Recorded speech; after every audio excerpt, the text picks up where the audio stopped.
Hello everyone, Mr. Happy here, and in this video I want to discuss the potential lore implications of the floating continent in Final Fantasy XIV Heavensward.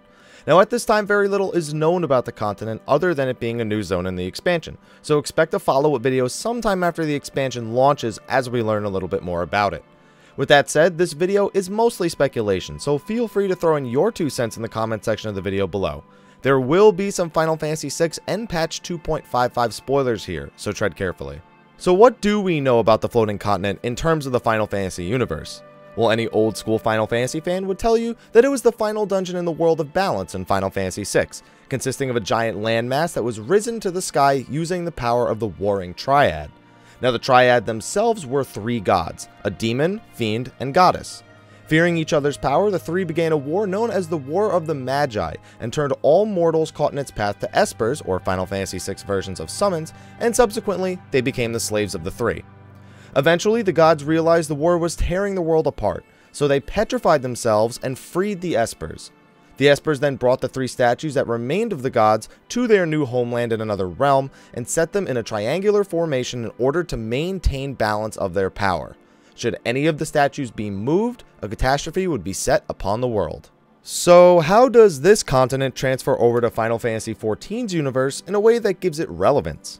Well, on March 7th, we got our first real look at the floating continent in Square Enix's A Tour of the North video. In it, we see that the continent is covered in Allagan technology, initially suggesting that it may have been a creation of theirs in their conquest for world domination and ultimate power. It also appears to have its own homage to the warring triad of Final Fantasy VI, as shown in this image pulled off of a 2-month-old Reddit thread. 3 statues can be seen in this image, likely representing the 3 gods of Final Fantasy VI. Knowing the Final Fantasy XIV universe, these statues are likely Allagans who offered themselves to perform a service to their fellow man, and as a result, were turned into these statues. The question is if these 3 statues are power sources for the entire continent, and would the ramifications be the same as in Final Fantasy VI if they were moved or tampered with? Surely a catastrophe of that magnitude would be sought after by the Ascians, who welcome the destruction of Bahamut in hopes of it allowing them to bring about the next rejoining and resurrect their one true god, Zodiark. This potential is also supported in the recent music video for Final Fantasy XIV Heavensward's musical theme, Dragon Song. While the events of the video mostly follow Alphino and the Warrior of Light resolving the issues of the Thousand-Year War, a scene of 2 Ascians is shown in what seems to be an Allagan compound approaching the Warrior of Light. We also know that the next part of the Ascians' plans does indeed involve the North, as revealed in a conversation between La Habrea and Elidibus at the conclusion of A Realm Reborn story. Could the floating continent and the powers it withholds be the Ascians' hopes for bringing about destruction great enough to achieve their goals? But to make matters even more concerning, is the floating continent really just a creation of the Allagans, or was it once something else that was taken over by the Allagans and instead used as a beacon of power before their ultimate demise? I present to you my theory that the floating continent was once none other than Ayatlan, the homeland of the Ixal. I'm sure some of you had already figured this out as well, but the images we have been shown regarding the floating continent help support this theory in some ways. So first of all, we know that the Ixal once possessed wings and lived on a floating continent known as Ayatlan. At some point in time, the Ixal were forced to the ground and lost their ability to fly.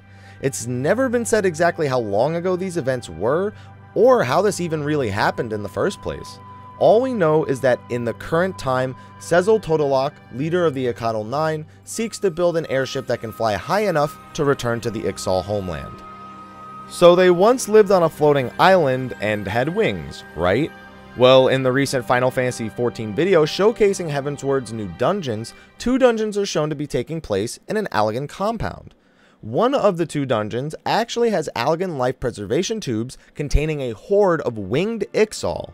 If the Allagans had conquered this floating continent, it seems likely that they would have captured a great number of the Ixal there at the time and kept them in these tubes. This nature has also been shown in the Binding Coils, where creatures of all kinds are shown being preserved and experimented on, mostly Mericidians, but there's all kinds of creatures in some of those tubes.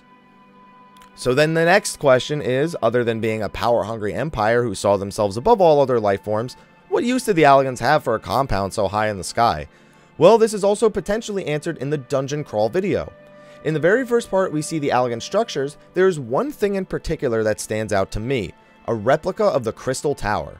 Now the Crystal Tower was where Emperor Xande conducted his work along with the engineer Amon. Its purpose was to draw power from Dalamud, the red moon in the sky that acted as both a source of power and a prison for the Elder Primal Bahamut that the Allagans had created. Could it be that the floating continent was taken in order to monitor the red moon and maintain communications along with the crystal tower back on the ground? Furthermore, could it have been used along with the warring triad and the miniature crystal tower? Could it have been used to store the power that was taken from Dalamud?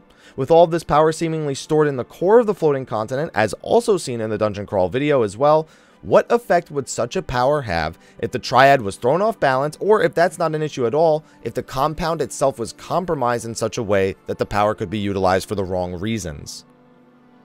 So the speculation about the floating continent, as you can see, goes very deep.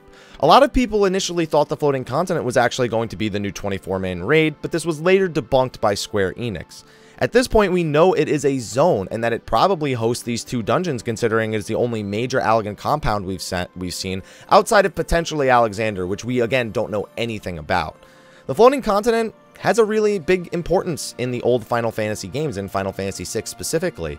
So all of these things lining up just seems to be too perfect for me to not have these kind of theories. I'm almost positive the floating continent is going to turn out to be a Yatlan, and I'm even more confident that it is going to be a major point of contention when it comes to our conflict with the Ascians. I'm really looking forward to seeing how this all unfolds, and I want to know what you guys think about the floating continent. Do you think any of these theories hold weight, or do you have your own theories about the floating continent? Let me know in the comment section of the video below. Be sure to like, favorite, subscribe, and share, and I will see you all next time for the next lore-related video, or any one of my other videos I'm going to be posting in the coming days. Anyway, until then guys, take care.